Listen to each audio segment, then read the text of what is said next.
राज्यभरात सुरू असलेल्या महसूल कर्मचारी संघटनेचा संप सुरूच असून गंगाखेड येथील नागरिकांना त्रासाला सामोरं जावं लागत आहे।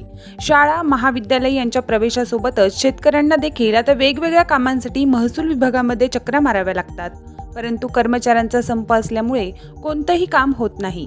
विद्यार्थ्यांना वेगवेगळी कागदपत्रे जमा करण्यात अडचणी येत आहेत आणि त्यामुळे त्यांच्या प्रवेश प्रक्रियेवर देखील परिणाम होत असल्याचं समोर आलं आहे।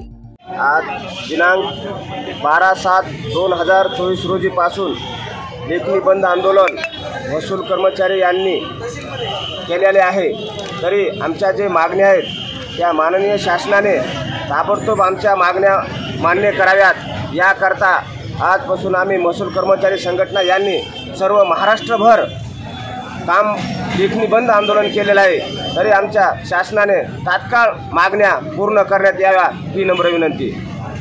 प्रतिनिधी राजकुमार मुंडेसह मी अबोली जोशी, DLP न्यूज गंगाखेड।